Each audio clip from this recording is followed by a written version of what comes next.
Bien, toutes nos excuses pour ce grain de sable. Dans la machine, on reprend avec ce bulletin d'information. Et vous nous parliez des Journées nationales de la gouvernance 2019 qui ont ouvert leurs travaux avec comme thématique majeure l'éducation à la citoyenneté. En effet, Serge, de cette thématique, il a été retenu comme thème l'éducation à la citoyenneté, défis, enjeux et perspectives pour le développement du secteur de l'éducation au Bénin. Cet exercice intellectuel mobilise des participants venus du Niger, du Burkina Faso, du Sénégal, du Togo, du Mali, de la Guinée, de Madagascar, de l'île Maurice et bien entendu du Bénin. Ghislain Poguet, Daniel Ada. Les Journées nationales de la gouvernance, ce sont 2 jours meublés essentiellement de communication et de panels. On y discutera d'éducation et de citoyenneté. S'il est vrai que personne ne naît bon citoyen, il est alors d'une impérieuse nécessité de bâtir le matériau humain, notamment la couche juvénile, autour des valeurs cardinales que constituent l'intégrité, la conscience professionnelle, la tolérance, etc. Le premier panel est consacré à l'éducation civique, à l'école primaire et dans les établissements secondaires au Bénin. Les participants feront l'état des lieux, identifieront les défis et enjeux et proposeront des stratégies et actions pour améliorer l'éducation à la citoyenneté dans les écoles. Les délégations étrangères présentes à ces journées partageront avec le Bénin leurs expériences en matière de lutte contre la corruption et d'éducation à la citoyenneté dans les écoles primaires, collèges, lycées et universités. L'éducation civique constitue l'un des défis les plus importants auxquels l'humanité doit faire face de nos jours.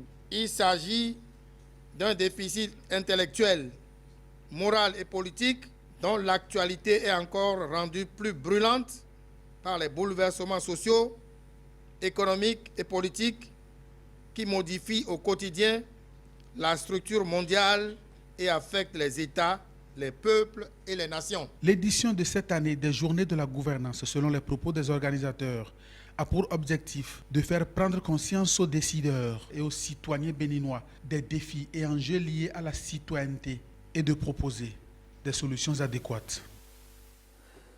Également, dans l'actualité de ce mercredi, nous parlons de la validation du projet portant code d'éthique et de déontologie des élus locaux, une initiative conjointe du ministère de la décentralisation et du ministère de l'économie et des finances qui veut relever le défi de la transparence au sein de l'administration territoriale.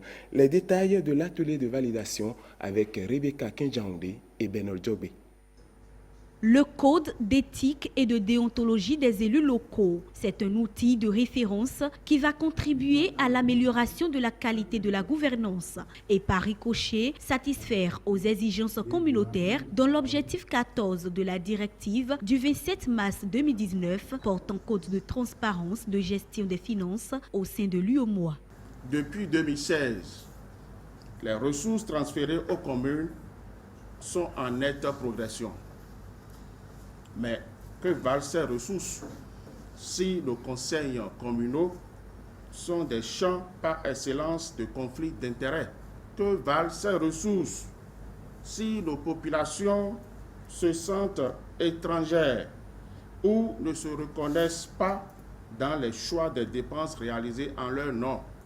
Il paraît donc impérieux de mettre en place un outil retraçant les valeurs universelles reconnues: respect de l'usager, du service public, neutralité et impartialité, équité, conscience professionnelle, déterminant les devoirs et obligations exigibles à tous les élus depuis leur installation jusqu'à la fin de leur mandat électif. Depuis 1999, le Bénin s'est engagé dans le processus de la décentralisation. En initiant ce projet de code d'éthique et de déontologie, le gouvernement veut surtout accroître la confiance du public et renforcer l'intégrité des élus locaux dans l'exercice de leurs fonctions. Il s'agit de définir de nouvelles règles devant prévenir notamment toute situation où l'intérêt personnel du membre du conseil communal ou municipal peut influencer son indépendance de décision et d'action dans l'exercice de ses fonctions. Le favoritisme et les malversations les abus de confiance ou autres inconduites au niveau de nos communes. Ces acteurs du développement à la base ont donc 48 heures pour s'approprier le contenu de ce projet. Un projet qui va contribuer à réduire les dérives et irrégularités qui affectent la qualité de la gouvernance locale au Bénin. Parlons à présent d'électrification. 2 localités de la commune de Banter ont désormais l'énergie électrique. Une bonne nouvelle, n'est-ce pas? Et 1200 personnes dans chacune des 2 localités peuvent désormais s'éclairer à la lumière de l'énergie solaire. Une délégation conduite par le directeur de cabinet du ministre de l'Énergie s'est rendue sur place pour procéder à la mise en service officielle des ouvrages d'électrification. Renoir Capo, Calvador Armano. 2, 1, 0. L'énergie solaire est désormais à portée de main à Gbobé. Le rêve nourri depuis des lustres par les filles et fils de cette région du Bénin profond se concrétise. Cela vaut bien cette ambiance de ferveur qui a ponctué de bout en bout la cérémonie de mise en service des installations. Le jour tant attendu est arrivé. À partir de ce soir, l'obscurité sera chassée de cette localité.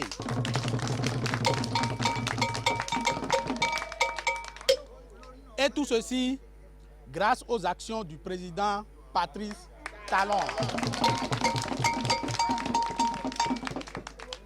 Cette centrale est composée de 160 modules solaires de puissance 305 watts crête chacun, de 2 onduleurs réseau de puissance 20 kW crête chacun, de 6 onduleurs chargeurs de puissance 6 kW crête. Les travaux qui ont été réalisés ici sont d'un coût de 340 millions de francs CFA. Et à partir de ce moment, vu l'importance de l'investissement, nous aurons en moyenne 1200 personnes impactées ici à Gbobé. Aussitôt l'énergie solaire rendue disponible à Gbobé, les témoignages se multiplient pour saluer cette initiative de si grande portée. C'est une immense joie aujourd'hui d'avoir ce réseau. Nous vous remercions, nous vous présentons nos sincères gratitudes que vous allez transmettre et au gouvernement et à son chef, le président Patrice Talon. Banter continue de bénéficier des bonnes grâces du président Talon. En voici une preuve tangible.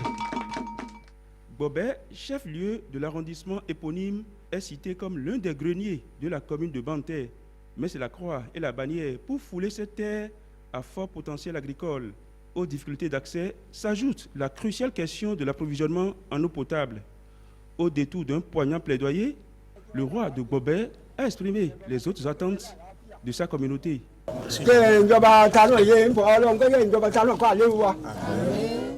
Il prie encore pour le président Talon, qu'il soit en bonne santé et qu'il regarde de bons yeux la population de Gbobé, l'arrondissement de Gbobé, puisque il dit en notre dialecte que c'est contre un grand arbre qu'on attache le gros bœuf. Que celui qui est là, il est grand. Il faut s'attacher à lui pour trouver aussi grand.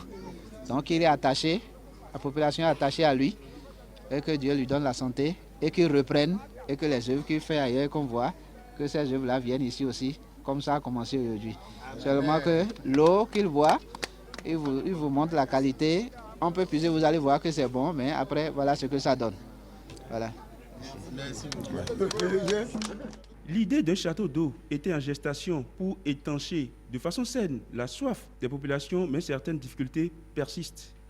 Il est également prévu dans le projet la réalisation d'un château d'eau de 20 mètres cubes. Mais effectivement, il y a des difficultés d'identification de la source de la nappe phréatique.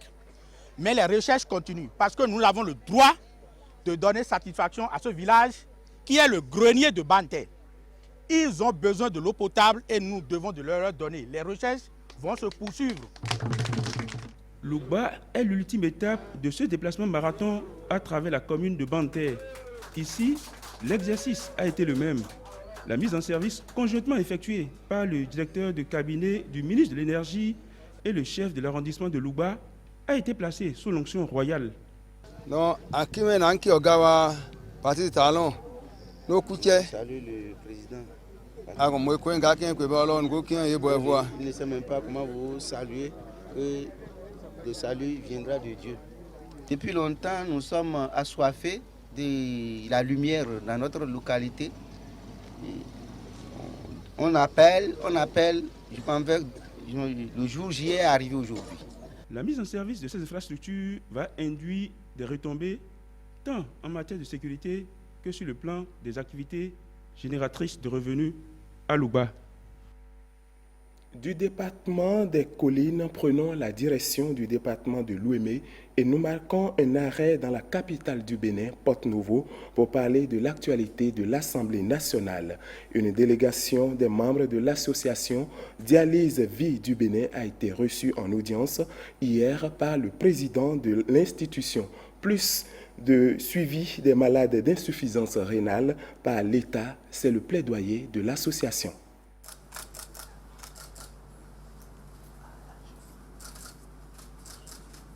Nous sommes venus le voir pour demander son appui auprès du chef de l'État pour que nos camarades qui sont encore en attente de prise en charge puissent vraiment bénéficier de cette prise en charge et commencer à faire la dialyse.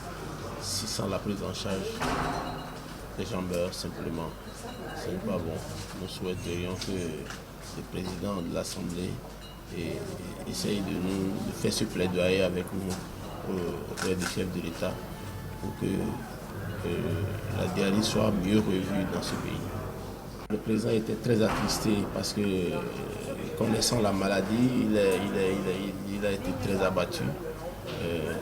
Dès qu'il nous a vus, c'est comme s'il allait presque couler les larmes. Le président était très attristé et il nous a rassuré qu'il fera ce qu'il peut.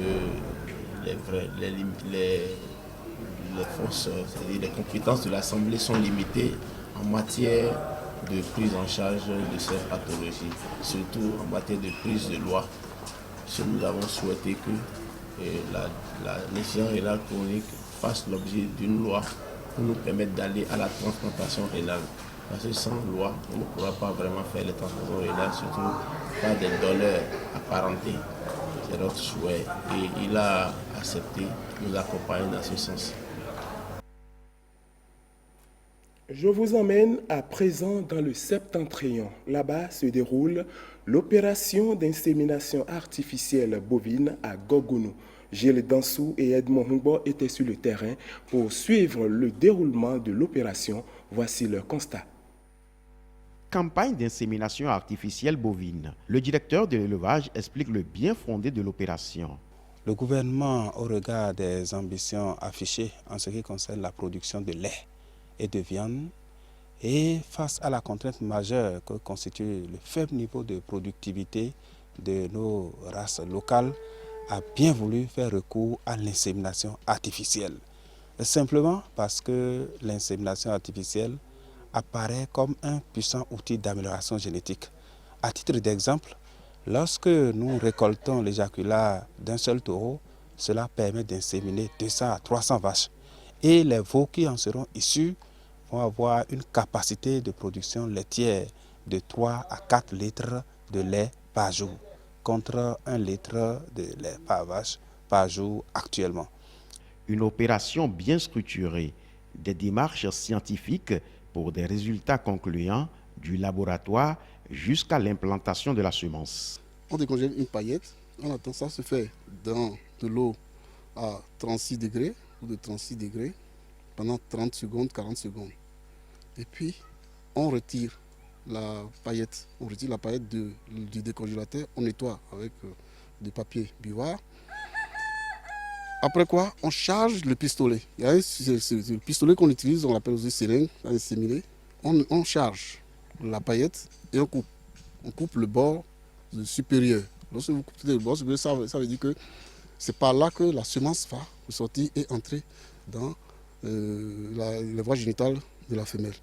Vous prenez, vous allez, vous videz le rectum de la vache qui contiendrait peut-être des masses fécales, vous videz pour pouvoir opérer là, une fois le rectum vidé, la première chose à faire, c'est de pouvoir saisir le col de l'utérus.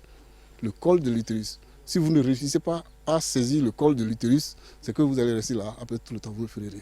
Maintenant, dès que vous saisissez le col de l'utérus, là, vous pourrez chercher l'entrée du col de l'utérus. Vous avez saisi le col, c'est ça. C'est en ce moment que vous introduisez, vous nettoyez les vulves, vous introduisez le pistolet habillé. À l'entrée du col de l'utérus, vous enlevez, vous déchirez la gaine et la chemise sanitaire. Vous déchirez la chemise sanitaire. Et donc, c'est la gaine seule.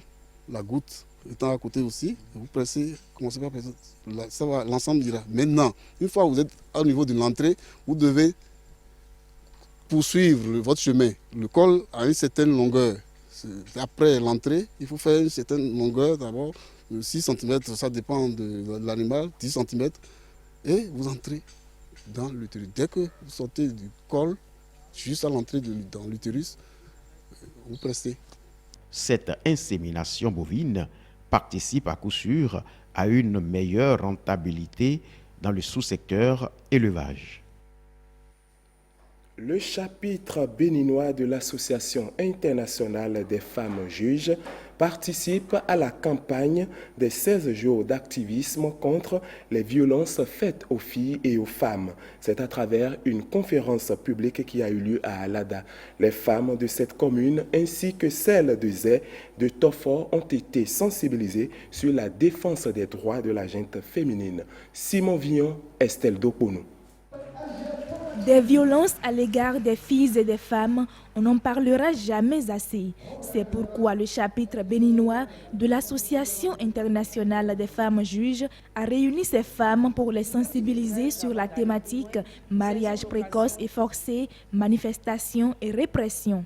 Aujourd'hui, nous avons choisi de parler de mariage forcé. Et nous voulons dire aux femmes, parce que bien souvent, en raison de la pression sociale, en raison de cette problématique culturelle que nous connaissons tous ou toutes, eh bien, il n'est pas aisé de parler de la question des violences. Et donc, nous voulons inciter ces femmes-là à oser prendre la parole pour dire ce dont elles sont victimes. L'Association internationale des femmes juges, le chapitre béninois est là pour les accompagner, ou du moins pour les orienter. Il y a un numéro vert, le 166, on peut appeler la police quand on a un problème. Mais il est impérieux de savoir qu'il faut sortir du silence, il faut briser le silence et s'exprimer, dire qu'on est victime de violence. Ce n'est pas une tare, il n'y a pas de honte. Le monde bouge, évolue et nos sociétés ne doivent pas rester en marge des mutations positives qui s'y opèrent. C'est donc une occasion pour nos femmes en général et nos filles en particulier de mieux découvrir les attitudes à adopter pour vaincre toutes les formes de violence qu'elles subissent, d'en prendre conscience et de pouvoir mieux faire face aux divers cas de violation de leurs droits. L'autorité préfectorale concernée a réitéré son engagement à œuvrer pour rendre justice à cette couche vulnérable qui constitue un maillon essentiel dans le développement du pays. Chers membres de l'Association internationale des femmes juges du Bénin, j'en suis persuadé, en dépit des inévitables écueils encore sur le chemin, que le bout du tunnel n'est plus qu'une question de temps. J'en suis d'autant plus convaincu que le gouvernement de la rupture et du nouveau départ, sous la houlette de son chef, son Excellence, M. Patrice Talon, s'est très tôt inscrit résolument dans ce même combat. Si pour la plupart les femmes réunies sont analphabètes, leur présence à cette rencontre n'est pas le fruit d'un hasard. Nous l'avons fait à dessein parce que toutes ces femmes-là aussi ont des droits dans la mesure où la lutte que nous faisons, c'est une lutte pour préserver non seulement les droits de la femme, mais aussi pour préserver les droits humains. Et nous estimons que toutes les femmes, quelle que soit leur couche sociale, ont le droit de savoir quels sont les moyens qui sont mis à leur disposition pour lutter contre les freins, ce qui constitue des obstacles à leur épanouissement, à leur équilibre d'une manière générale. Au terme de cette séance de sensibilisation, les femmes des communes de Zé, Tofor et Alada seront d'une manière ou d'une autre aguerries pour briser le silence sur les différents types de violences dont elles sont en permanence victimes. Et on termine ce bulletin d'information avec la deuxième édition du concours Vlisco Fashion Fund qui a livré son verdict et c'est Jean-Marie Sogossi qui rafle la mise. Tout à fait, Jean-Marie Sobossi est le promoteur de la marque SJM. Il a été sacré lauréat de cette deuxième édition à l'issue d'un défilé de mode qui a rassemblé les amoureux du WAS et les passionnés de ce art qu'est la mode à Abomey-Calavi. Christelle Tongolo, René Arrossi. Glamour aux 1000 centimes. Ici, luxe et paillettes s'associent. Et le résultat, plus qu'époustouflant, émeut tout un public. Bienvenue au Vlisco Fashion Fund, un concours international qui met en compétition des jeunes créateurs âgés de 20 à 30 ans. La finalité est de les soutenir dans le processus de développement d'une carrière dans l'industrie de la mode. C'est un programme initié par le groupe Vlisco au Bénin et dans plusieurs autres pays pour permettre aux jeunes talents dans le domaine de la mode de se faire connaître du grand public et accessoirement également de recevoir quelques soutiens de perfectionnement à l'étranger. Des tenues qui partent pour de simples réceptions en soirée de gala, de cocktails, de grands mariages en bals internationaux. Parées de dentelles, de perles, de broderies, elles incarnent chacune la féminité suprême, faisant ainsi parler le génie créateur des 3 finalistes de cette deuxième édition du Vlisco Fashion Fund. Alors, le gagnant du Vlisco Fashion Fund 2019 est Jean-Marie Sobossi.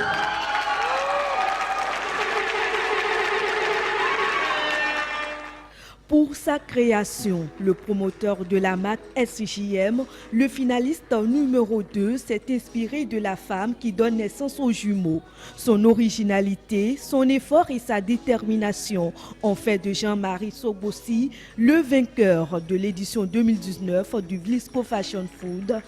Il reçoit un chèque de 3 millions de francs CFA, un cours de formation professionnelle de 2 semaines aux Pays-Bas et 29 yards de produits imprimés Vlisco. Je suis super reconnaissant, super ravi. Je suis une personne passionnée d'art, de culture, de façon générale, tout type d'art. J'ai voulu travailler de façon exhaustive sur la thématique liée au culte des jumeaux. Ça a coïncidé effectivement avec cette année où c'est l'anniversaire de décès de mon grand-père. 20 ans, il était jumeau, il s'appelait Agossou et sa jumelle Agossi. Donc je me suis dit, je vais travailler en 2 temps, de façon exhaustive et de façon spécifique. Donc j'ai abordé la thématique de façon générale et je l'ai rendu également spécifique par rapport aux jumeaux Agossou et Agossi. Il y a eu des épreuves théoriques où ils ont défendu leur projet. Il y a eu des épreuves théoriques également où ils ont parlé du thème qu'ils ont choisi pour la collection. Sur toute cette base, on a pu les noter et c'est le point, le total qu'ils ont rassemblé qui a pu déterminer le gagnant, le deuxième et le deuxième ex-aequo. Pour prendre part au jeu concours Vlisco Fashion Fund, les candidats doivent être capables de coudre leurs propres vêtements. Ils sont ensuite invités à un entretien et à un test de couture, processus au bout duquel sont sélectionnés 3 candidats comme finalistes par catégorie. C'est sur cette belle soirée de Vlisco que nous mettons un thème à cette édition. Merci de nous avoir suivis et au plaisir de vous retrouver demain. Merci à vous Jean-Claude, au plaisir effectivement de vous retrouver demain. Vous prenez soin de vous. 5 sur 7 matin, ça va se poursuivre. Nous restons en place tout à l'heure, le forum de discussion, on vous l'a dit aujourd'hui. On va parler de la digitalisation des offres touristiques et culturelles. Et puis on vous l'a dit également, vous également, vous pouvez prendre part au débat. Dites-nous simplement, selon vous, comment les villes peuvent-elles désormais, au bout d'un clic, vendre les trésors, la richesse de leur patrimoine. Vous connaissez nos différents canaux, c'est Facebook, c'est Twitter, c'est également WhatsApp, le numéro, le 61 19 88 88. On marque la pause, on se retrouve juste après. Je m'engage à me consacrer corps et âme à votre service et à la protection du royaume et de ses habitants. En un pays de légende, au temps de la magie, le destin d'un grand royaume repose sur les épaules d'un jeune garçon. Un garçon qui, un jour, donnera naissance à une légende. Merlin, c'est tous les samedis à 10h30 sur la télévision du service public. Vous savez pourquoi je suis là? Rediffusion tous les vendredis à 9h. n'est pas universel. Ça a à voir avec Arthur. Sa vie est en danger. Il va mourir, sauf si j'arrive à fabriquer une arme qui peut tuer les morts.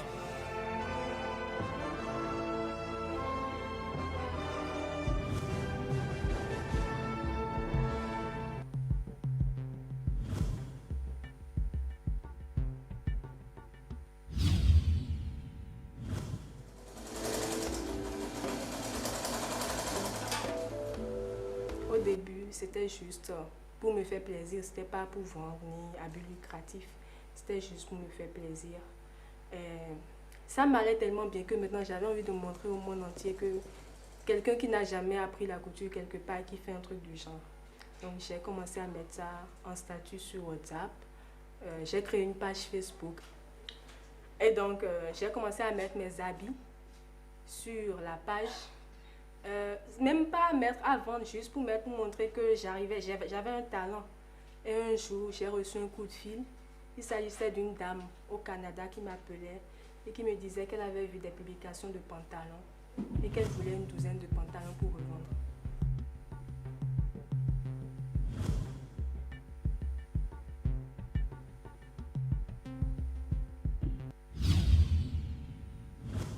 Maintenant, que va-t-il arriver à notre fils?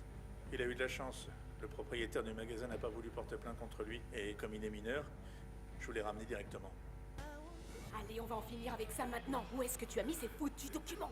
Où t'as mis ces documents? Les documents en premier, après t'auras le médicament. Tu vas parler, oui! Est-ce que tu vas parler? Où sont-ils? Ricardo, je t'ai dit que je ne renoncerais pas à la yo-yo, non? Si tu veux m'éloigner de la présidence, il va falloir que tu trouves mieux que ça. Ça ne suffit pas de lever de fausses accusations pour tenter de salir mon image. Je vous aime.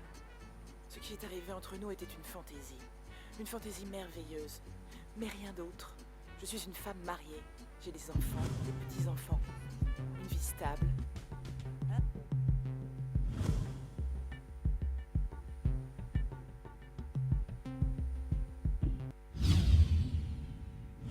Je les ai tous faits. 3 présidents, c'est ce que j'ai offert à ce parti. Et qu'est-ce que j'ai en retour?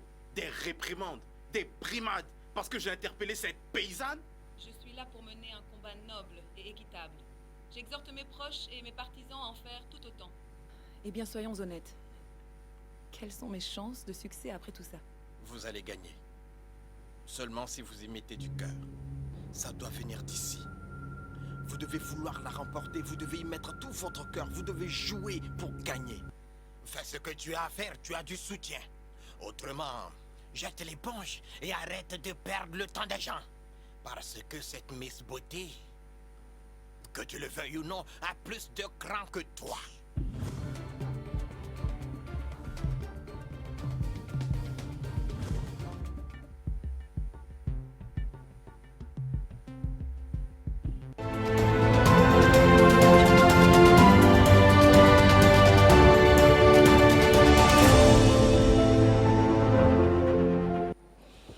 Merci de votre fidélité à l'ORTB. L'émission, c'est 5 sur 7 matin et nous sommes mercredi. Vous le savez, c'est le 11 décembre 2019. Le 11 décembre, une date importante d'ailleurs dans l'histoire de notre pays, le Bénin. Ce mercredi, nous parlons par ici sur 5 sur 7 matin d'économie, mais également d'entrepreneuriat. Au cœur donc du forum de discussion ce jour, on s'intéresse à la digitalisation de l'offre touristique et culturelle. Eh bien, quelles sont les opportunités réellement à saisir, n'est-ce pas, Serge? Bien sûr, le digital a envahi notre quotidien. Aucun secteur ne semble désormais épargné. Du moins, aucun secteur de la vie socio-communautaire ne saurait échapper à cette révolution. Partout, dans le secteur touristique et culturel, on semble encore à l'âge de la pierre taillée. L'offre touristique semble donc le secteur le moins avancé. Comment offrir des expériences inédites et percutantes? Quelle stratégie pour valoriser les territoires, les monuments, les musées? En un mot, le patrimoine culturel matériel et immatériel. Comment, au bout d'un clic? C'est la question que nous vous avons posée. Comment, selon vous, au bout d'un clic, nos villes peuvent-elles faire découvrir leurs trésors, la richesse de leur patrimoine? Et comment les jeunes peuvent-ils capter la manne d'emploi dans ce secteur? Ce sont là quelques questions que nous aurons tout à l'heure à poser à nos invités en plateau avec nous. Absolument. Nos invités en plateau avec nous, Zoulikifirou Moussa Adamou, c'est bien cela. Vous êtes directeur d'une société, c'est bien cela. Bonjour. Bien sûr, bonjour, cher Ricardo. Comment allez-vous? Ça va très bien, et vous? Ça va, super bien. Juste en face, pour les échanges. Monsieur Messi Toundé Boko. Oui. Bonjour. Vous êtes consultant également. Et puis à vos côtés, Jean-Hugues Ouinsou. Vous êtes fondateur et directeur d'une entreprise. Bonjour. Bonjour. Merci d'avoir accepté notre invitation. Allez, le patrimoine culturel, la grosse question, c'est comment le vendre via Internet. Mais avant, je voudrais demander à vous qui êtes Messi, enfin vous portez un nom que j'aime beaucoup, Messi Boko, ouais, je l'aime ce nom-là. D'accord. Je voulais vous demander à vous qui êtes consultant, mais qui avez fait justement étudier le patrimoine culturel. Alors, comment est-ce qu'on peut le définir, le patrimoine culturel, que ce soit matériel ou immatériel? Merci Serge. Le patrimoine culturel, je pense que c'est l'ensemble des biens que nous avons hérités de nos ancêtres et que nous sommes appelés à protéger, à entretenir et transmettre aux générations futures. Et puis, on peut distinguer deux grands types de patrimoine. Il y a le patrimoine culturel matériel et le patrimoine culturel immatériel. C'est vrai que dans l'immatériel, on va ranger tout ce qui est savoir transmis, comme... dans le patrimoine immatériel, nous avons les rites, et les rituels, les savoir-faire, tout ce qui concerne notre artisanat, puisque nous sommes très riches sur le plan du patrimoine artisanal. Je ne vous le fais pas dire. La grosse question aujourd'hui, c'est de savoir maintenant comment vendre tout ceci via l'Internet. Pour vous qui êtes directeur d'une structure spécialisée en la matière, c'est bien cela, hein, ça s'appelle La Vedette, ça porte un nom également très évocateur. Comment, selon vous, on peut vendre tout ceci, tout ce qu'ils viennent de citer là? Comment est-ce qu'on peut vendre tout cela selon vous? Déjà, merci beaucoup pour la parole donnée. À l'entame de votre introduction, vous avez parlé de digitalisation. Déjà, ce qui veut dire que nous sommes à une ère où on ne saurait évoluer sans les outils du numérique. Alors, la première des choses à faire, c'est d'apporter en fait la nouvelle de ces différentes innovations touristiques et culturelles aux portes de la population, aux oreilles de la population, à travers un certain nombre d'outils, dont les applications et les sites web. C'est ces outils principalement qui pourront aider la population, qui pourront aider les promoteurs culturels à mieux vendre leurs produits et à toucher beaucoup plus de monde.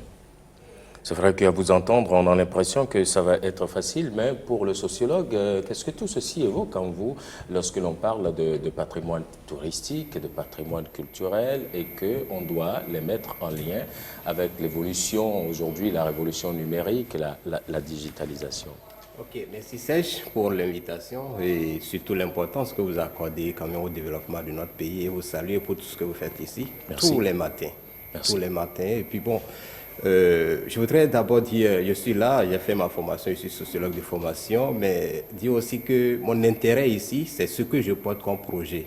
Parce que nous avons constaté qu'après nos études sociologiques à l'université, que tout ce que nous avons appris, à quoi ça va servir? Nous sommes des milliards sortis de l'université, mais personne n'arrive à trouver concrètement quelque chose pour valoriser ce que nous avons appris. C'est comme ça l'idée nous est venue de vendre le bien immatériel de notre tourisme au Bénin. Et c'est comme ça nous avons alors pensé qu'il faut découvrir, c'est-à-dire qu'il faut développer une application qui va permettre aux Béninois et aux touristes de mieux découvrir le Bénin. Et à travers notre application, monsieur, si demain vous quittez Cotonou pour aller à Tangueta, arriver à Alada, notre application va se déclencher et va vous permettre de voir les offres touristiques de Alada. Ça va vous parler un peu de l'historique de Alada et beaucoup de spécificités de Alada. Voilà ce que nous sommes en train de développer. Et je pense que j'ai accepté de venir sur ce plateau pour parler plus de ça. Pas forcément de ce que nous avons appris, les théories que nous avons appris à l'université. Donc, nous voudrions aller dans le concret. Maintenant, revenons à votre question. Je ne sais pas si vous l'allez répéter, vous voulez parler du rapport qu'il peut y avoir entre le patrimoine culturel et la digitalisation. Au jour d'aujourd'hui, M. Serge, quand vous rentrez dans chaque maison au Bénin, aujourd'hui, au moins, s'ils ont 10 personnes, vous aurez au moins 3 personnes qui ont le smartphone. Et sur ces 3 personnes, vous aurez au moins 2 personnes, chacun sera sur WhatsApp et sur Facebook. Je ne vais pas parler des autres applications qui ne sont pas tellement reconnues dans notre. Donc cela voudrait dire quoi? Aucun citoyen béninois, aucun acteur touriste, c'est-à-dire dans le secteur du tourisme au Bénin, ne peut se passer de cette réalité qui s'est développée au fil du temps. Les autres en ont fait ailleurs. Et nous pensons qu'au Bénin, puisque nous sommes en train, au fur et à mesure, de rentrer dans ce monde numérique, nous pensons que personne ne peut s'en passer. Alors, de l'œil d'un acteur du tourisme, d'un sociologue par exemple, je voudrais dire que demain, aujourd'hui, cela fait de votre réalité et vous ne pouvez pas vous en passer. Donc par conséquent, si quelqu'un veut vendre un bien qu'il a à côté, il n'a qu'à passer par ce canal qui pour la plupart ne coûte pas. Parce que vous n'êtes pas sans savoir que nous sommes dans un pays en développement et les ressources pour certaines choses ne sont pas priorisées. Donc par conséquent, s'il y a un canal qui ne coûte pas, qui semble être un peu... Parce que WhatsApp, vous ne payez pas pour l'installer. Donc, passez une information à travers cette application qui est WhatsApp, passez une application à travers une application qui est Facebook, ne vous sera pas une chose difficile. Mais la question qu'on se pose, est-ce que nous utilisons vraiment ces outils-là à bon escient? C'est la vraie question qu'un sociologue peut se poser et aller voir qu'est-ce que les Béninois font de WhatsApp, qu'est-ce que les Béninois font de Facebook. C'est là un sociologue peut intervenir et éclairer le monde sur l'usage que nous faisons de Facebook et de WhatsApp dans notre pays. Voilà ce que je peux dire pour le moment par rapport à votre question. Oui. Alors, Messi Toundé Bokor, vous avez dit que le Bénin, il est très riche, son patrimoine, il est riche et varié, mais qu'est-ce que l'on peut retrouver en réalité du nord au sud ou de l'est à l'ouest du Bénin qui mériterait d'être, enfin, que notre cher ami Jean-Hugues pourrait vendre? Absolument, merci Serge. Et le Bénin est très riche. Lorsque nous prenons le nord, nous avons le parc Pandjari, qui est très riche en matière de faune et de la flore. Et c'est qu'il y a beaucoup d'étrangers qui viennent au Bénin juste pour aller faire du safari au nord. Et en dehors de ça, vous avez les Tata Somba. Les Tata Somba, aujourd'hui, il y a déjà le Togo qui a classé Tata Somba sur la liste du patrimoine mondial de l'UNESCO. Et c'est un label important quand un site est classé. Et ça draine du monde. Et du côté du Bénin, actuellement, nous travaillons pour pouvoir classer également les Tata Somba du Bénin. Et donc, c'est dire qu'il y a du potentiel au nord. Et quand nous venons au niveau du centre, nous avons la cité du Dassa. Et vous avez des collines. Les collines, aujourd'hui, nous avons une colline qu'on appelle colline de Ménifi. Vous allez là-bas, vous voyez quoi? Vous voyez un lion couché. Franchement, c'est beau. Et qu'il est important que tout Béninois aille voir. Mais en dehors de ça, vous venez dans la zone d'Abomey, vous avez le site des palais royaux d'Abomey qui raconte une histoire emblématique de la vie des rois d'Abomey. Ça, c'est exceptionnel. Et je vous dis, aux États-Unis, dans beaucoup de pays au monde, il y a des gens qui veulent voir, qui veulent venir visiter. Mais avant de venir, il faudrait leur donner le rêve. Il faudrait qu'il y ait des jeunes et start-upers en matière de numérique qui puissent produire, je dirais, un élément sur ces sites et pouvoir les vendre d'abord. Donc, je parle de l'imaginaire. Donc, il faut produire l'imaginaire d'hier, d'aujourd'hui et de demain sur nos sites. Mais en dehors de ce site, vous avez toujours à côté d'Abomey la ville de Boycon qui abrite le site, le village souterrain d'Agogontou. Ouais. Et donc, au niveau du village souterrain d'Agogontou, je vous parle de ça brièvement parce que c'est un site important pour moi. Et il y a quelques années, il y avait des travaux de route exécutés par une entreprise hollandaise. Et donc, au cours des travaux de route, il y a un engin qui était tombé dans un trou et ça a poussé leur curiosité à savoir ce qui se trouve dans cet endroit-là.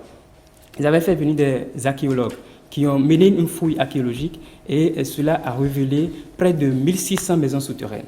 1600 maisons souterraines, ils ont aménagé une maison qu'on appelle Médémian. Et donc vous allez vous visiter, vous allez constater que nos parents qu'on avait traités, des gens qui ne sont pas assez entrés dans l'histoire, des gens qui n'ont pas participé au développement de l'humanité parce que quoi, ils proviennent... Ça, c'est Arthur, hein, c'est pas raison. Ils proviennent d'un territoire qui n'a pas produit, qui n'a pas créé. Vous rentrez dans ce trou, vous voyez que vraiment, c'est des mathématiciens au père, aux parents. Ils ont pu construire, je vais dire, tailler des maisons dans un sol ferralitique. Et le toit qui a été réalisé, c'est de forme conique. Pourquoi ils ont choisi la forme conique? C'est que lorsque une charge va passer sur le toit, c'est que ça ne va pas s'affaisser. Et en dehors de ça, vous avez l'eau potable qui est en même temps drainé à l'intérieur de la maison souterraine. Et lorsque vous êtes dans une maison souterraine, il y a plusieurs pièces. Il y a la pièce qui reçoit, dans un premier temps, qu'on peut appeler salon. Et ces maisons, il y a, en dehors de ça, nous avons des greniers qui sont dedans et des chambres. Mais en dehors de ça, je vais dire globalement que ces maisons ont été conçues parce que le royaume d'Abomey menait la guerre contre le royaume d'Oyo, du Nigeria. Et il fallait, puisque à l'époque, pour pouvoir faire la guerre, on n'allait pas, il n'y avait pas des armes à feu, donc il fallait le corps à corps. Donc il fallait imaginer un système permettant de se retrouver en face de son ennemi et de le prendre par surprise et de l'abattre. Et c'est comme ça qu'ils ont réalisé ces maisons souterraines. Et pour y venir, l'entrée est de 2 mètres de diamètre.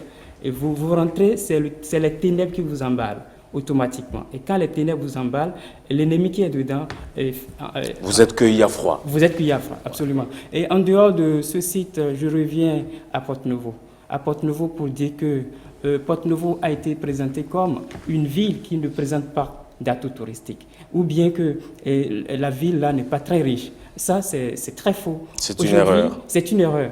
Vous venez, il y a un espace qu'on a collaboration avec cet espace parce que moi, je suis promoteur de l'Agence de développement du patrimoine culturel et notamment, nous développons des activités touristiques à l'endroit des étrangers, des nationaux qui sont au pays ou bien des expatriés qui sont en pause et qui souvent sont coincés les week-ends et qui ne savent pas où aller. Donc, nous, on leur propose des visites, des sorties. Mais en dehors de ça, nous nous adressons également aux écoles et pour des excursions. Et donc, le Centre culturel Wadada a initié le projet de rénovation des vaudous rentaux. C'est des places et placettes vaudou et qui vous permettent d'appréhender le phénomène vaudou. Puisque le phénomène vaudou, vous savez, quand on évoque le vaudou quelque part, les gens le traquent tout de suite. Ils ont peur. Mais celui-là, il veut me faire quoi là? Le vaudou, ce n'est pas du tout une pratique diabolique, puisque dans le monde, on distingue 2 types de religions. Il y a des religions qui sont du livre et des religions qui sont de la société. Et quand on parle des religions du livre prophétique, nous avons le judaïsme, le christianisme, l'islam. Mais au niveau des religions de la société, on peut citer le bouddhisme, on peut citer le vaudou. Et donc, au niveau de... le vaudou, c'est une religion qui invite l'individu, l'homme, à adorer son milieu de vie. Donc, nos ancêtres estiment que Dieu il est très fort, qu'il a placé sa puissance au sein des éléments de la nature. Et donc, pour prier Dieu grandé, on transite par ces éléments de la nature. Donc, c'est tout cela que vous êtes en train de promouvoir en réalité. Oui, donc nous sommes en train de promouvoir tout cela. En dehors de ça, je vous cite les musées comme le musée romain de Porte-Nouveau, et qui était un ancien palais royal, qui a été transformé en un musée en 1988. Mais en dehors de ça, nous avons le musée ethnographique à l'essence Saint-Nordandé. Si vous êtes béninois, ou bien que vous êtes étranger, et vous mettez pied au Bénin, la première des choses, le premier musée qu'il faut visiter, c'est le musée ethnographique à l'essence Saint-Nordandé, parce qu'il s'intéresse à tous les groupes culturels du Bénin. Merci. Alors, Jean-Hugues Mouensou, quand on cite tout cela, et que vous êtes patron d'une entreprise, comment est-ce que la digitalisation, comment est-ce que aujourd'hui le numérique vous aide à réussir, vos activités, à développer votre secteur d'activité? D'accord. Déjà, je vais rebondir sur une des phrases de Messi qui dit qu'il faut vendre... Bon, appelez-le tourner, c'est mieux. Tourner, ok, d'accord. Tourner, c'est Messi. Qui dit en fait qu'il faut vendre le rêve. Exactement. Moi, je ne dirais pas... Je l'ai noté cette phrase aussi. Oui, c'est une phrase à très très grande portée, mais je ne dirais pas vendre le rêve, puisque le patrimoine culturel béninois, les richesses touristiques béninoises ne sont pas un rêve en réalité. C'est une réalité. Mais je dirais plutôt vendre le wow, en fait. Vendre le wow aux portes de l'extérieur. Je vais faire je donne un petit exemple.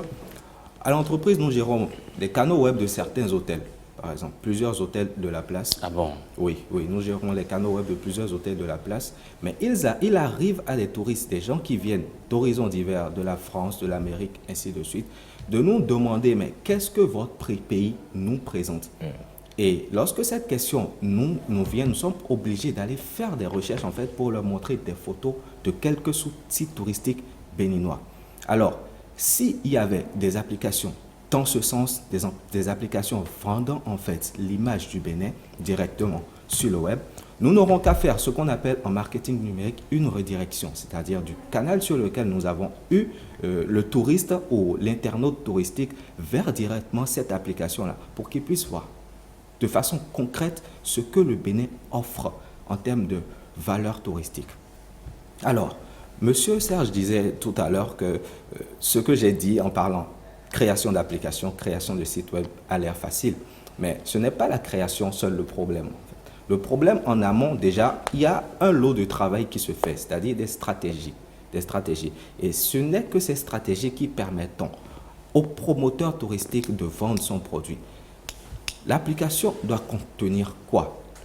Que devons-nous vendre du Bénin à l'extérieur? Ce n'est pas des choses qui se font tous azimuts, ce n'est pas des choses qui se font de manière aléatoire. C'est bien pensé. Et après la période, cette étape de stratégie, nous allons passer maintenant à la période de mise à disposition de l'œuvre, de l'application ou bien de l'outil à la population, au tourisme, aux gens de l'extérieur et un peu partout. Et après ça, nous ferons un suivi de cette application pour voir dans quel sens, dans quelle mesure cette application ou cet outil touristique que nous avons créé impacte la population, impacte les populations extérieures et montre en réalité ce que le Bénin a à offrir de mieux et surtout comment les gens interagissent avec cet outil-là. Alors, je voudrais qu'on prenne un exemple concret. Si on a par exemple à vendre le musée, le musée Aketou. Non, le musée de Akabaïdena. Voilà. Qu'est-ce qu'on fait pour vous qui êtes à US Tourisme Tech? Comment on fait pour vendre ce très beau musée? Voilà, ce très beau musée. D'abord, aux Béninois qui résident sur le territoire national, avant même d'aller voir ceux qui sont à l'étranger. Ok, merci beaucoup pour votre question. Je voudrais dire, on a dit tout à l'heure que presque tout le monde utilise comment on appelle, des smartphones. Vous voyez, c'est un canal très simple et très facile. D'abord, quand vous prenez ce musée, il n'y a que c'est bien matériel que vous voyez. Mais derrière ça, on dit souvent un bien matériel qui n'est pas accompagné de son bien immatériel n'a pas sa valeur juste. Donc il va falloir alors aller sur ce site-là, dans ce musée-là, le photographier dans tous ses sens, comme il le faut. D'accord? Et après cette photographie, il faut que vous accompagniez ça de son historique. Comment cela est arrivé? Tout ce qui s'y trouve. Comment cela était? Comment est-ce que nos parents ont utilisé ça? Pourquoi ils l'ont utilisé? Il va falloir vendre tout ça là parce qu'il ne s'agit pas que je vois un appareil, je vois un bien qui est assis et puis bon, je commence par, pas supplier, c'est-à-dire c'est à moi de faire mes idées autres, mais il va falloir que quand vous sortez un bien matériel, que vous l'accompagnez de son bien immatériel. C'est ce qu'il faut faire. Donc, il va falloir que nous ayons des gens qui sont à mesure d'aller faire des photographies de taille, parce qu'il faut vendre le professionnalisme, de qualité. Il faut que vous n'allez pas me vendre ce que j'ai déjà. Il faut que vous me vendez ce que je n'ai pas. Mais quand vous qui êtes des développeurs, si je puis dire ainsi, quel est le répertoire dont vous disposez déjà, ou bien ça n'existe pas, ou c'est à faire? Le répertoire, dans quel sens? Le répertoire de tout ce qu'on vient de citer, tout ce que... Non, ce n'est pas nous qui le constituons. Nous avons des institutions, nous avons un ministère qui est... Nous avons la direction du tourisme. C'est eux qui construisent ça. Mais nous c'est-à-dire aujourd'hui, par exemple, nous avons plusieurs agences qui font ce travail-là. Mais si vous allez sur le site, tapez le tourisme au Bénin, vous verrez. Vous allez voir plus des hôtels, vous allez voir déjà des centres un peu. Vous n'aurez pas ce que... L'hôtel, je ne quitte pas aux États-Unis pour venir quand même connaître un hôtel au Bénin. Je veux venir connaître ce que je n'ai pas chez moi. Donc il va falloir vendre ce que nous avons, c'est-à-dire de propre, ce que nous avons d'original. Quand vous photographiez tout ça, que vous accompagnez cela de l'historique, vous vendez ça où? Vous postez ça où? Vous publiez ça où en réalité? Tout à l'heure, par exemple, vous avez assez de groupes dans lesquels vous vous trouvez. N'est-ce pas? Mais je m'amuse souvent à lire dans les groupes WhatsApp. Vous ne verrez jamais dans un groupe, on va envoyer quelque chose qui a trait à nos réalités. Vous n'aurez qu'à... C'est des débats politiques, c'est des débats, c'est des blagues. Mais nous avons des choses à vendre.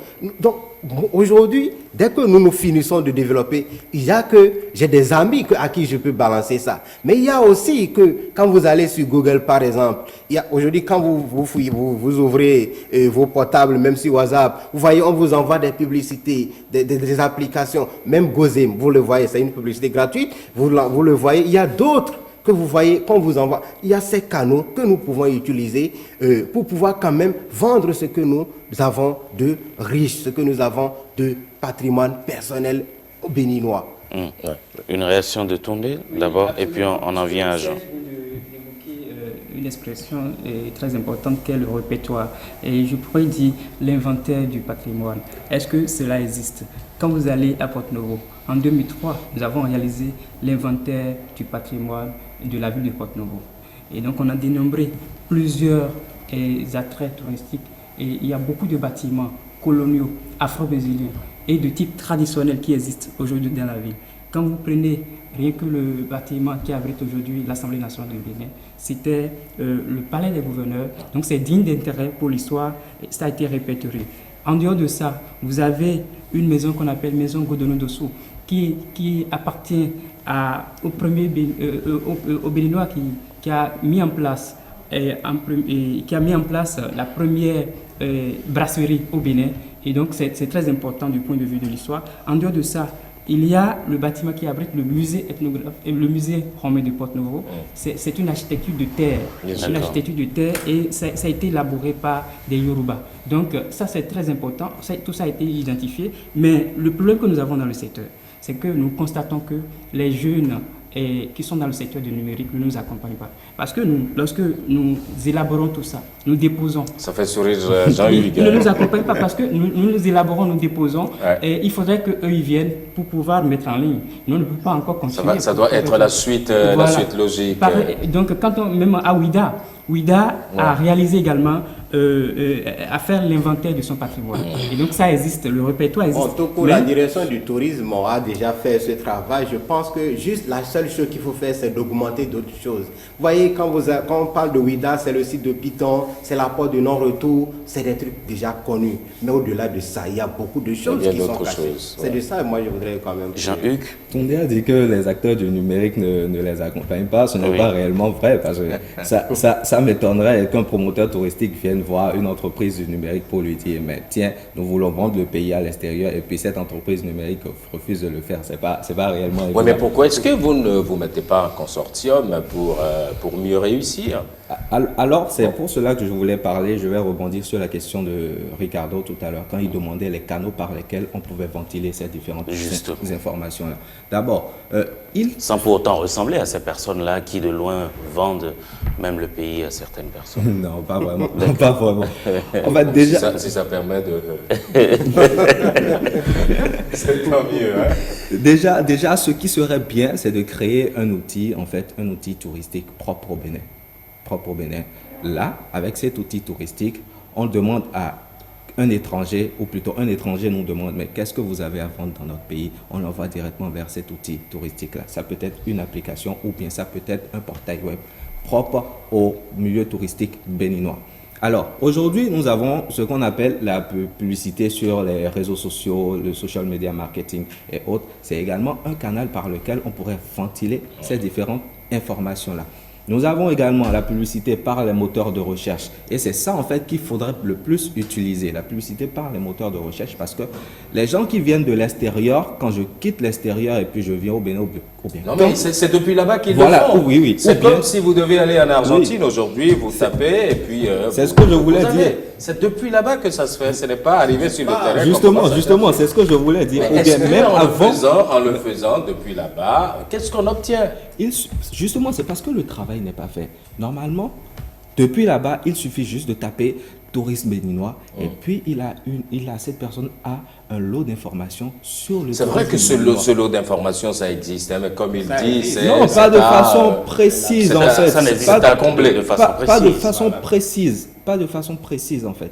C'est là le problème. Bon, ça existe de façon précise. Ça existe de façon précise, mais ce n'est pas toujours ce qui doit y être, qui est là. Vous imaginez, il y a quelques jours, certains amis venaient des États-Unis, et ils sont 5 et autres. mais ils ont eu des difficultés à joindre quelqu'un pour dire voilà, constitue-nous un circuit touristique que nous allons pouvoir suivre. Ah non, on est obligé. Ça existe quand ça même. Existe, je suis d'accord. Il y a le consortium touriste par million qui fait beaucoup je connais, actuellement. le président, le Bénin Royal, mais comment est-ce qu'un Américain, par exemple, c'est qu'il y a un tel outil qui existe. Comment depuis là-bas il pourra savoir que oui, à travers c'est-à-dire ce consortium, je peux déjà avoir tout ce que cela pose en fait la problématique de la promotion. De la promotion de ce que nous avons comme bien. C'est ça le problème qui se pose. Aujourd'hui, l'État s'est pris à créer, à étendre la fibre optique partout. Mais quel usage nous en faisons de tout ce que nous avons? Est-ce qu'aujourd'hui, quelqu'un depuis Banikwara a la possibilité ou bien a même l'information qu'il peut vendre Banikwara depuis son village à un Américain qui est à Washington, c'est-à-dire à un Anglais qui est à Londres? Donc voilà tout ça là que nous n'avons pas comme information, que la promotion n'est pas faite. Qui devrait l'organiser en réalité? D'accord. Tourné? Oui, évidemment. Tourné, merci. Hein. Absolument. Bon. Donc, tout touriste qui voudrait se déplacer pour visiter une destination, la première des choses, il se pose au moins 4 questions. Quoi voir, quoi manger, où dormir, et à qui s'adresser. Donc, c'est sur ces questions qu'il se pose. Et lorsqu'il se pose ces questions, il se met sur le net et tout de suite, il a une panoplie d'informations. Mais ce qu'on remarque le plus souvent, c'est que c'est des informations archaïques. C'est des informations qui ne sont pas actualisées.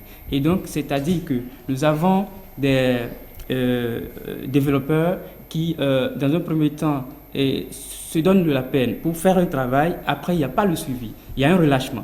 Et parce que peut-être ça n'a pas commencé par payer. Mais pour que ça paye, il faut se sacrifier, il faut travailler sur une longue durée avant de pouvoir espérer que ça paye. Donc, je voudrais dire qu'il y a d'opportunités pour vous. Et vraiment, si vous voulez nous accompagner, parce que en dehors de ce que il faut donner de la visibilité à ce que nous faisons sur les différentes destinations touristiques du Bénin, c'est que sur les sites, nous avons besoin des développeurs web, nous avons besoin de ceux qui mettent en place des applications, parce que simplement, pour vendre, pour faire de la billetterie aujourd'hui, nous continuons par délivrer des tickets à nos guichets, alors qu'on pouvait procéder autrement. Donc, vraiment, nous avons besoin de vous. Et je veux vous amener dans le monde des musées, dans le monde muséal, pour dire que dans un musée, nous réalisons au moins 4 types d'activités. Bien les musées. Vraiment. Oui, gestionnaire de patrimoine. Voilà. Ouais, je comprends. D'accord. Chacun son marigot. Voilà. Donc, tout au moins, on mène au moins 4 types d'activités. Il y a la recherche, il y a la collecte, la conservation et puis la diffusion du patrimoine. Et donc, au niveau à chaque étape, on a besoin de vous. On a besoin des développeurs web. Puisque, au niveau de la recherche déjà, il s'agit des collections. Et comment repérer un objet insudonné dans une panoplie d'objets. On veut gagner du temps. Et donc, à ce niveau, on a besoin de vous. Et on veut avoir l'information sur l'objet. Comment est-ce que mettre en relation l'information et l'image de l'objet et également le positionnement de l'objet. Donc, on a besoin de voir à ce niveau. La collecte, nous voulons aller au niveau de, par exemple, investir un groupe culturel situé à Abomey, par exemple. Et nous voulons que ce groupe nous mette à disposition, nous confie des objets qui ne sont plus utilisés aujourd'hui, mais qui ont été utilisés de par le passé. Et comment est-ce que s'y rendre et faire ce travail de façon aisée? On a besoin de vous. En dehors de ça, je termine rapidement. Vous allez terminer sur ça. Vous allez terminer. Oui, donc je termine rapidement. Donc au niveau de la conservation. Vous avez 10 secondes pour terminer. Au niveau de la conservation, également, nous avons besoin de vous parce qu'on a besoin d'une base de données pour pouvoir conserver nos biens et pouvoir les utiliser à tout moment. Et puis la présentation, l'exposition. La présentation peut être virtuelle. Et là, avis à vous. Monsieur, en fait, en réalité, tout ce qu'il est en train de dire, c'est beau, c'est bien, mais qui devra le faire? Voyez-vous, c'est la question réelle qu'on se pose. Et c'est comme ça, nous avons pensé à une application que nous avons dénommée Totier. Avec cette application, comme je vous l'ai dit tantôt, vous aurez la possibilité même si les ressources ne sont pas disponibles comme il le faut, vous avez déjà la possibilité à travers notre application en un clic de savoir tout ce qui est caché dans la ville d'Alada. Ce n'est pas que aller voir, comment on appelle, la statue de Toussaint Louverture. Il y a des choses à Alada que vous pouvez découvrir à travers ce que nous allons créer. Mais l'accompagnement nécessaire, vous dites vous avez besoin de nous, vous avez besoin de X, mais qu'est-ce que vous faites pour accompagner ceux qui peuvent vous aider à le faire? C'est la question fondamentale que... Vous ne gagnez pas suffisamment de sous, c'est ça? Bien sûr que bon. Vous gagnez. Mais nous gagnons, mais vous savez, la recherche coûte cher. Le sociologue, par exemple, pour mener une recherche, par exemple, ça coûte cher. Mais vous, qu'est-ce qu'un étudiant qui a les outils nécessaires pour faire une enquête qualitative, une enquête quantitative, ainsi de suite, mais comment vous voulez qu'il arrive? Quand vous prenez un Allemand qui fait une recherche, l'État l'accompagne, l'université l'accompagne. Mais aujourd'hui, les ressources humaines sont là, mais il n'y a pas que, ça dit l'accompagnement n'y est pas. Donc, nous sommes sur l'ORTB. Moi, je voudrais quand même que ça tombe sur de bonnes oreilles pour que les gens puissent quand même accompagner nécessairement les jeunes qui sont vraiment enthousiasmés à faire vraiment ce travail-là. Jean-Hugues. Déjà, Toundé a dit qu'il a besoin de développeurs web. En fait, je pense que c'est le réel problème. Parce qu'il ne suffit pas de créer l'application. Voilà. Il ne suffit pas juste de créer l'outil. Il a plutôt besoin d'agences web pour accompagner le tout. En fait. C'est surtout ça. Ce n'est pas que les développeurs, mais c'est le tout, en fait, allant de la conception des stratégies en amont pour pouvoir vendre son produit, du produit même jusqu'au suivi du produit. Donc, il a plus besoin d'agences web. Mais le problème, c'est que, en général, les promoteurs touristiques, en fait, ont peur des agences web. Laissez-moi le dire, ont peur des agences web. Parce que lorsqu'ils disent qu'on ne les accompagne pas, mais lorsqu'ils se disent qu'ils doivent se référer à des agences web, ils ont peur en fait du coût que cela pourrait induire. En fait. Bon, mais de vous à nous, est-ce que c'est cher? Non, c'est pas cher. Bon. C'est pas cher. Je connaissais la réponse avant même la question. Et je peux la comprendre.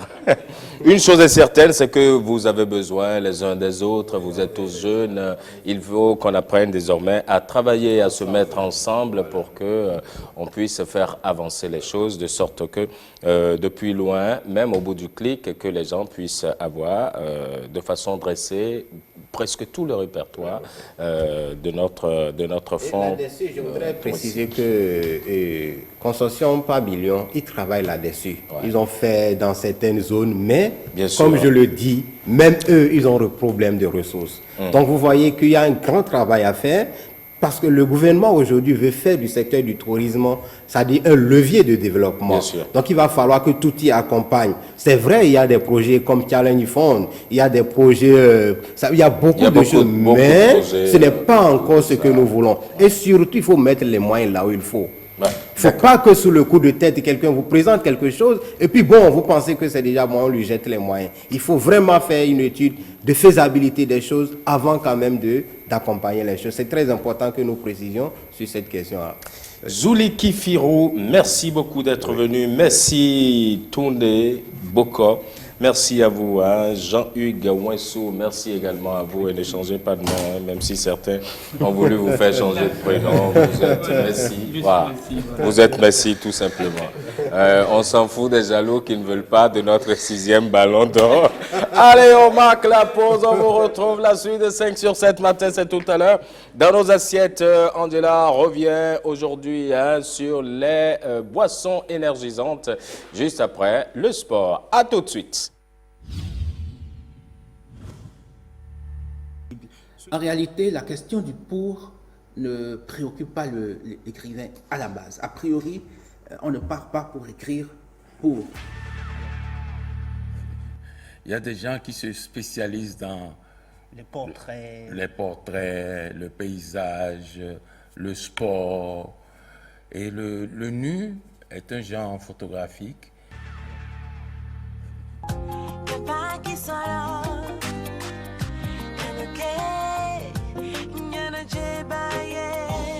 J'ai voulu effleurer ce domaine, la musique malinké.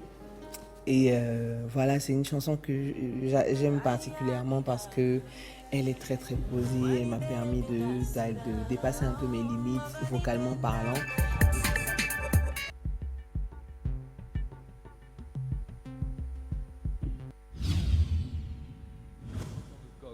des femmes employées comme domestiques sont vendues en ligne via des applications disponibles sur Google et Apple. C'est un marché noir sans régulation qui prive ces femmes et enfants de leurs droits les plus basiques. Un marché qui les expose à être exploités et abusés. Quand je reste chez ma patronne, je dors avec les vaches. Vous voyez ce que c'est? Notre équipe de la BBC s'est faite passer pour un couple marié cherchant à acheter un travailleur domestique. Prêt? Pour leur sécurité, nous devons cacher leur identité. Nous avons téléchargé l'application d'annonce for sale ou à vendre en anglais. C'est l'application la plus connue au Koweït, aussi bien sur l'App Store d'Apple que Google Play. This is child labor, child trafficking. BBC Africa Eye, le marché web aux esclaves de la Silicon Valley.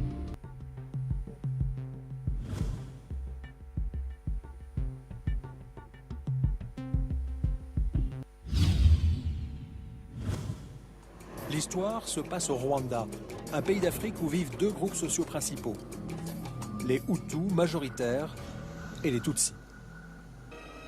À la fin du 19e siècle, les colonisateurs allemands puis belges imposent l'idée que les Hutus et les Tutsis sont deux ethnies inégales. Les Tutsis sont la race dominante. Ils sont intelligents, distants mais polis. Très diplomates, ils manquent parfois de franchise. Les Hutus, qui représentent 90% de la population, sont des paysans bantous, à l'âme lourde et passive, ignorant tout souci du lendemain. En 1959, les Hutus prennent le pouvoir. Les Tutsis sont marginalisés, persécutés et même régulièrement massacrés.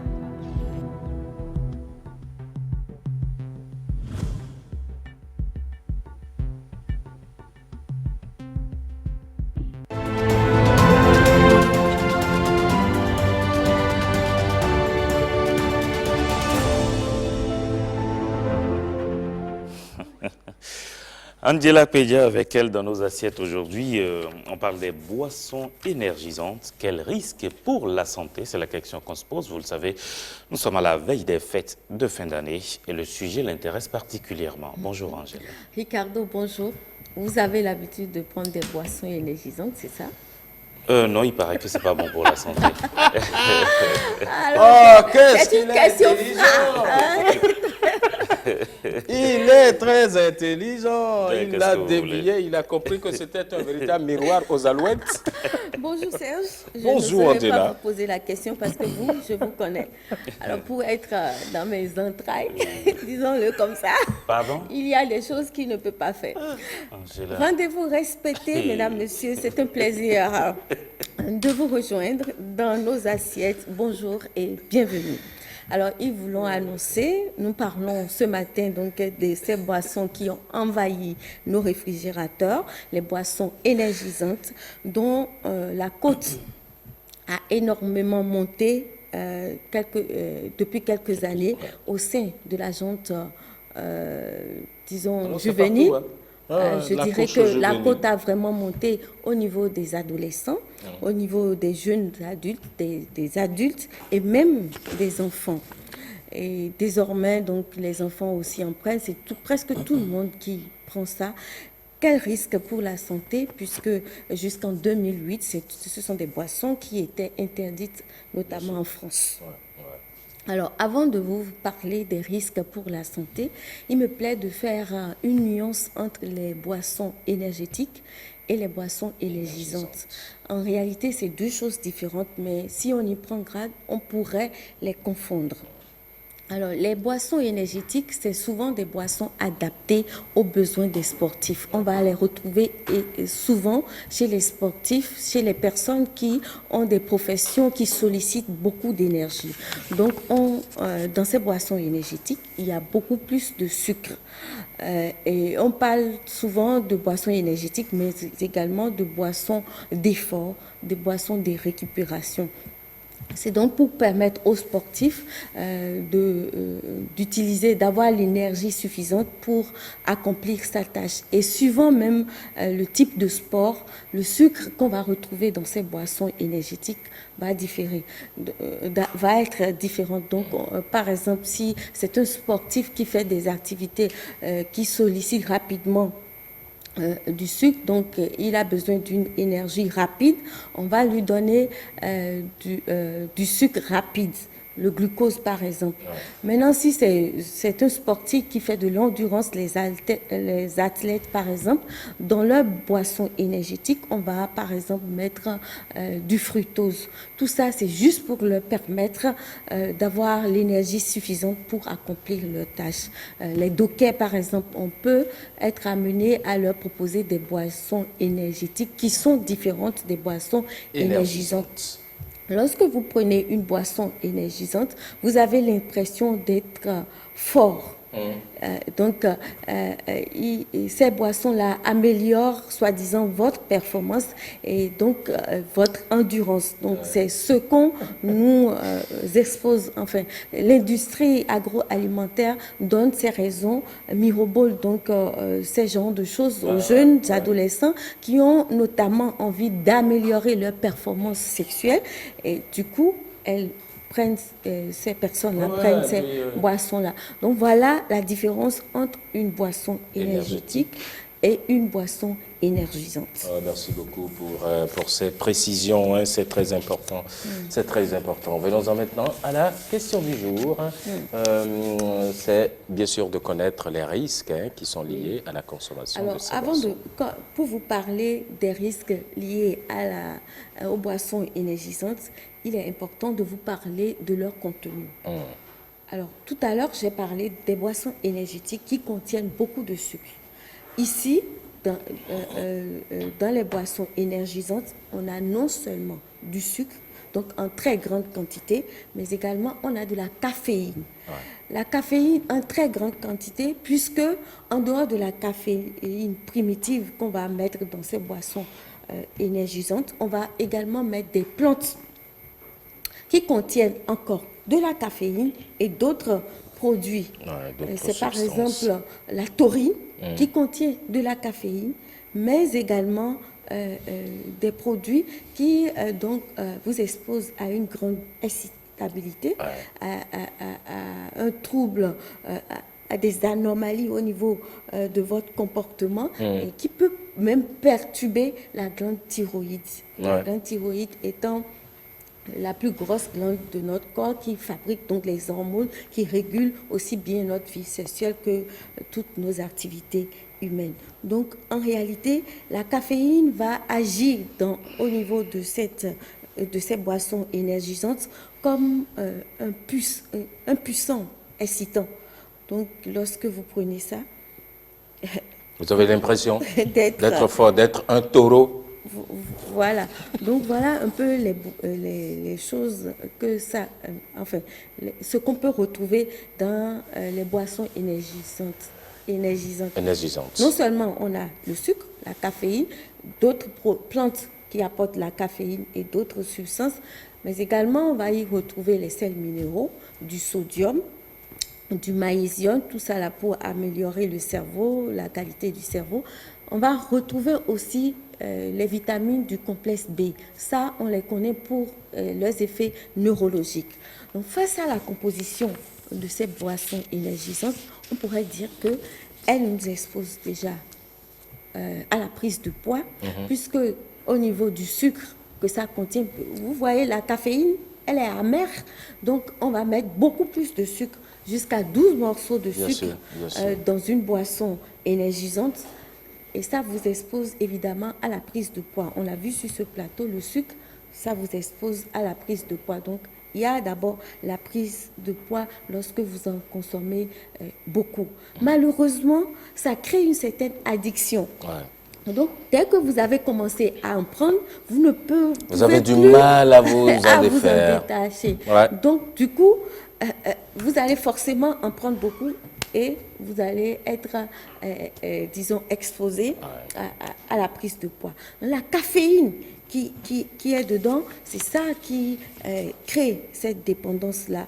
Et au même titre que la drogue, la cigarette ou encore d'autres choses. Vous avez un certain sourire. Toujours par rapport à la caféine retrouvée dans les boissons énergisantes, on dira qu'elle est responsable du fait de sa trop grande quantité, de l'augmentation de la tension artérielle.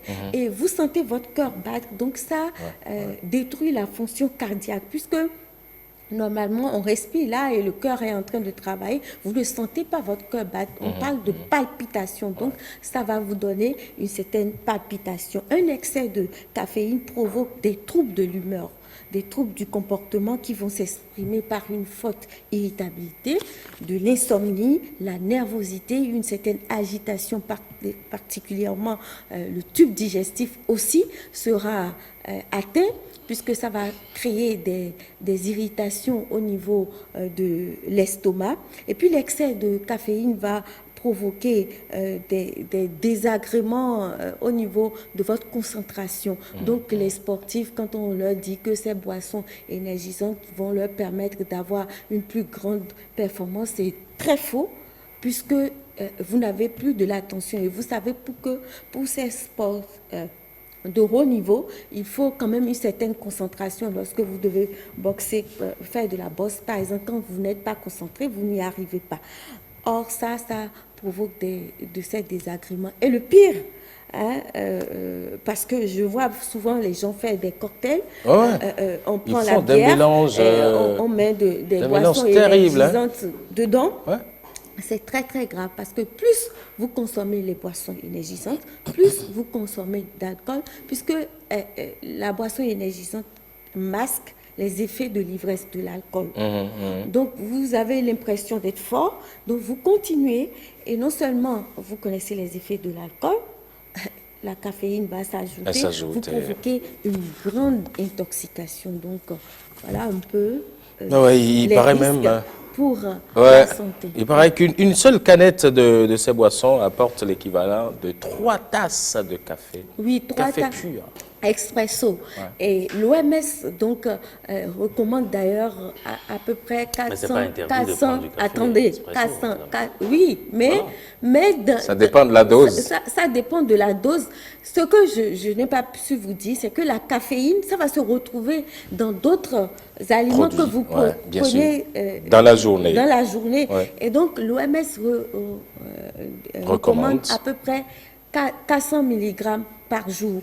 Et donc, avec les boissons énergisantes, vous dépassez très vite la dose, parce que ça fait déjà une boisson, une canette de 250 mg vous apporte déjà l'équivalent de 3 tasses, donc 200 mg déjà de caféine. Imaginez, vous vous asseyez, quand vous prenez 3 bières par exemple, vous avez déjà pris 2 canettes de boissons énergisantes. Si on prend la bouteille, bon, je ne veux pas, de bras, par exemple, vous avez déjà dépassé, dès que vous prenez les doses recommandées par l'OMS. Et la caféine, c'est pas du tout bien, même si ça protège le foie, c'est pas à des doses vraiment élevées, ça intoxique l'organisme. C'est une vraie intoxication. Et vous parliez d'addiction.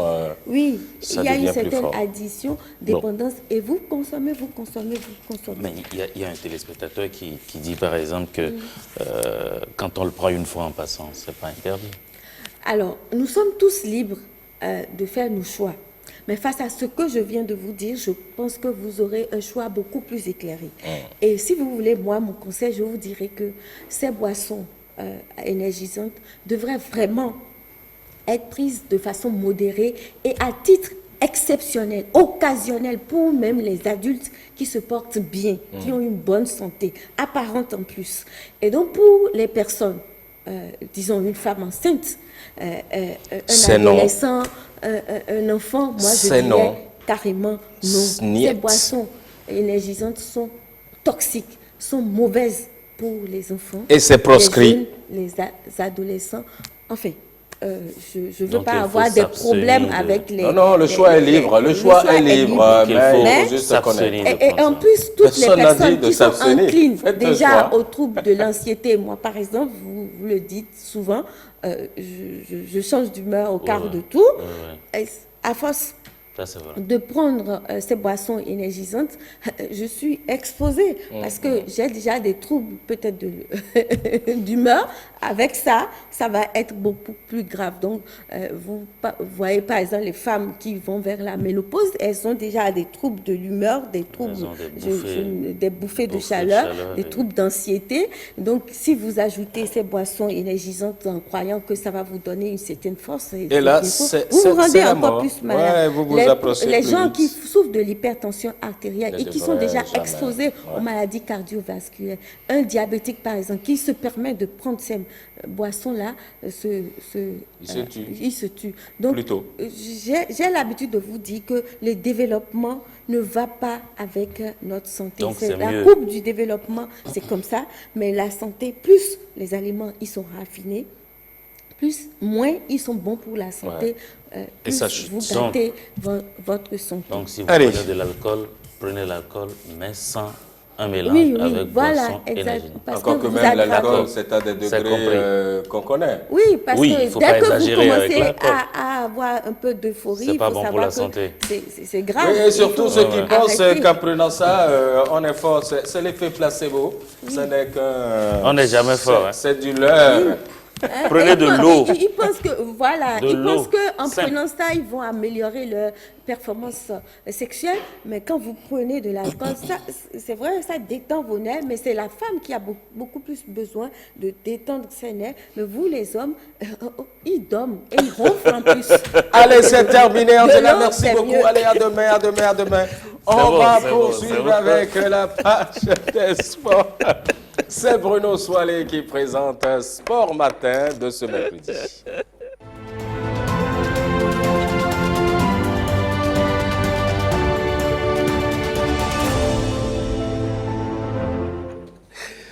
Bruno Soilé, bonjour. Bonjour à vous, Ricardo, Loïc Bekou, bonjour à vous, c'est Nadia Yaka. Bonjour Bruno. Très bien, ça va. La chronique de Angela vous faisait sourire tout à l'heure. Oui, elle a dit de très belles choses et aussi, je dirais qu'elle a souligné beaucoup de réalités dans notre société.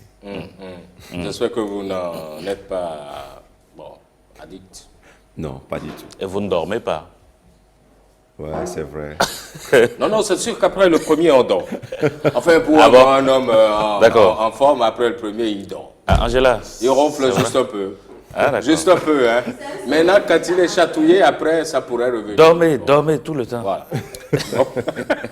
Allez, on parle maintenant de sport avec du tennis, c'est bien ça? Absolument, on prend les nouvelles de l'Open de Cotonou. C'est du tennis. Effectivement, l'Open de Cotonou qui se déroule depuis, je dirais, lundi. Donc, on en est à la 3e journée déjà avec cette compétition qui est à sa 6e édition. Une compétition qui a pris, je dirais, de l'ampleur au fur et à mesure que les éditions se déroulent. On va donner juste quelques résultats en hommes et en dames de la journée d'hier qui constituait la 2e journée. On a eu la rencontre entre Eshagi et Noudegbessi Toïb avec la victoire de Eshagi Moez 6-3, 6-2. Il y a eu également le duel entre Segodo Jean qui a battu Jean Nioni par le score de 6-2, 6-1. Il y a également eu la rencontre entre Diallo Seydou qui a battu Eldour Ryan 6-2, 6-1.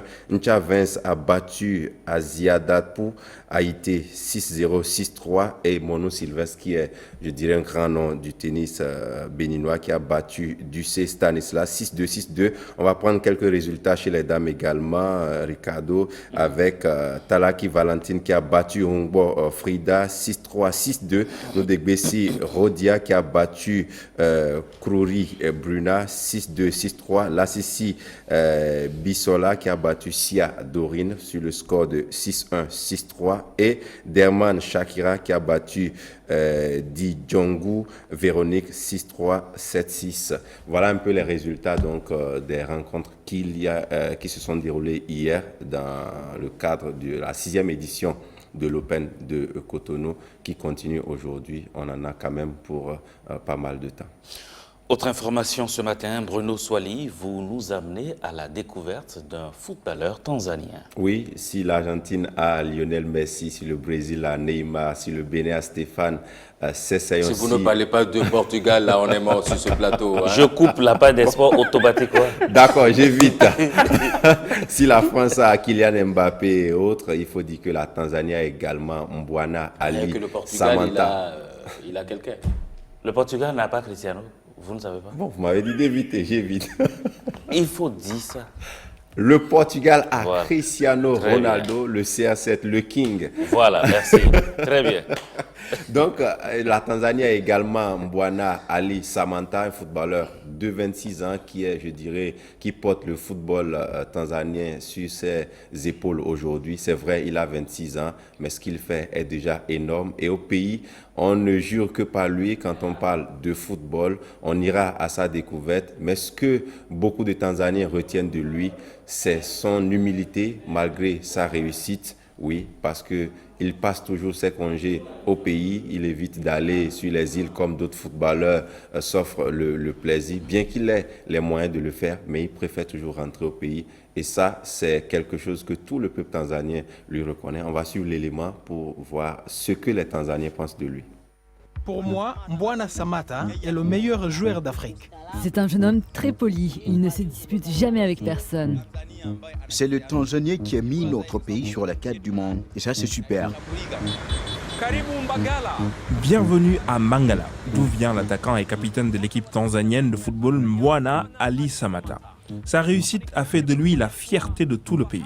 Et ici, dans son quartier, tous les habitants ont comme l'impression que le joueur leur appartient.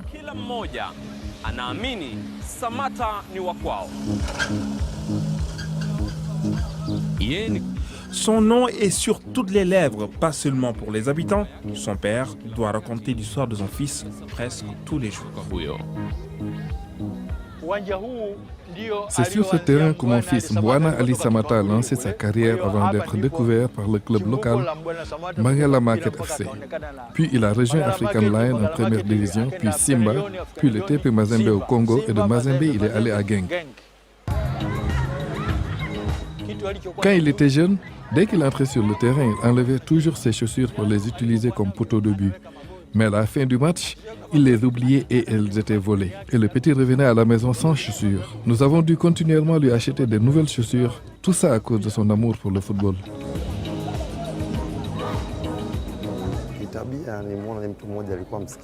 Il a toujours été discipliné dès le début. Il aimait beaucoup le football et le fait qu'il soit très jeune ne l'a pas dissuadé de vouloir être sur le terrain avec ses grands frères. Il n'a jamais voulu être laissé de côté. Parfois, on devait le sortir du terrain.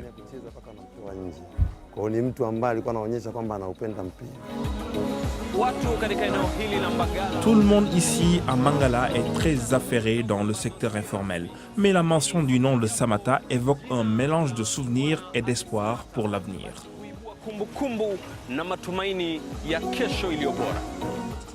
Nous le suivons plus qu'aucun autre footballeur en Europe. Il a inspiré les jeunes ici. Même les parents ont changé d'attitude et voient maintenant le football comme une carrière et non plus seulement comme un passe-temps. Samata lui-même est conscient de ce que sa réussite signifie pour les habitants de Mangala. En plus de devenir le favori de ma famille, les gens me voient comme un modèle, en particulier les habitants de Mbagala. La plupart d'entre eux me connaissent depuis que je suis petit et m'ont vu grandir. Donc, je pense que ça leur donne une certaine fierté de me connaître et d'avoir suivi ma progression et mon succès au fil des années. Je sais qu'ils sont fiers de moi. Mbwana Samata est toujours proche des gens. Il ne se met jamais en retrait. Même quand il est en vacances à la fin de la saison européenne, on voit beaucoup de joueurs aller dans différentes îles pour les vacances. Mais Samata revient toujours en Tanzanie et il y côtoie toujours les habitants de son ancien quartier. La plupart des habitants de Mangala espéraient voir Mbwana Ali Samata rejoindre l'un des plus grands championnats européens pour la nouvelle saison, après avoir terminé co-meilleur buteur du championnat belge la saison dernière. J'aurais vraiment aimé le voir jouer en Angleterre parce que c'est là que se trouve le vrai football. Je veux dire, la première ligue anglaise. Samatta ne jouera peut-être pas en Angleterre cette saison, mais il aura l'occasion de se mesurer à un adversaire de Première Ligue lorsque Genk affrontera Liverpool en Ligue des Champions de l'UEFA.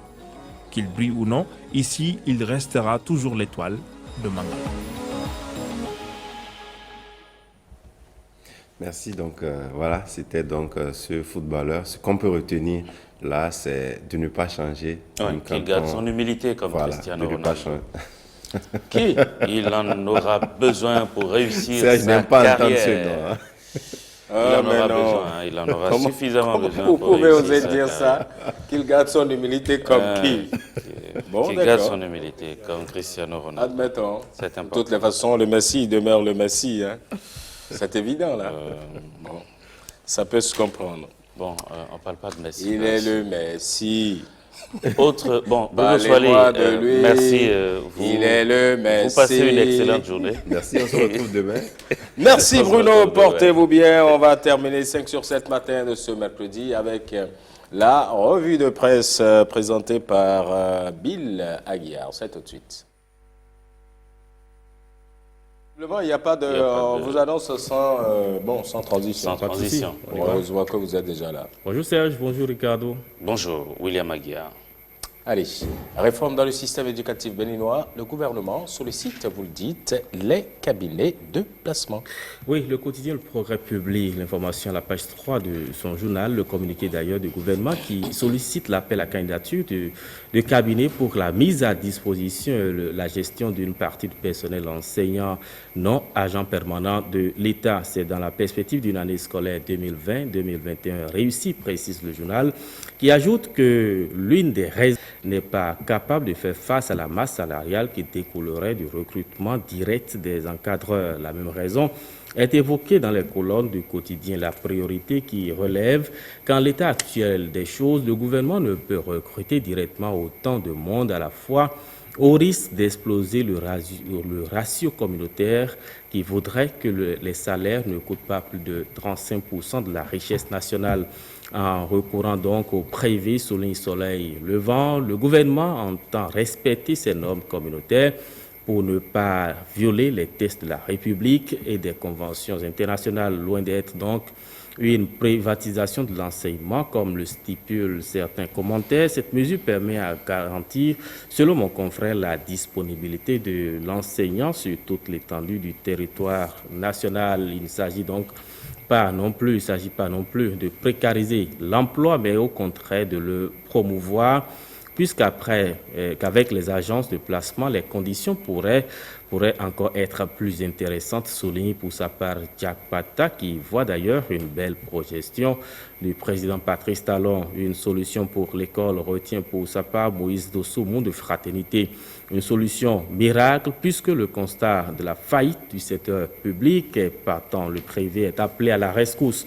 Et l'opinion qui attendait que les décideurs assument leurs responsabilités est donc servie. Et à l'aune des résultats, la pertinence de ce recours au privé sera évaluée, conclut mon confrère.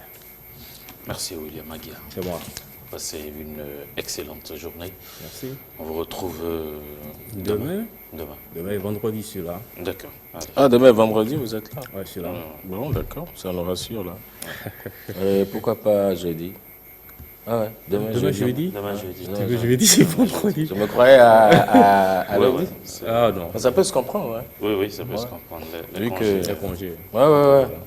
C'est bon d'aller en congé. C'est bon d'aller en congé. Ricardo se prépare. Ouais, c'est bon d'aller en congé. Elle chante tous les jours.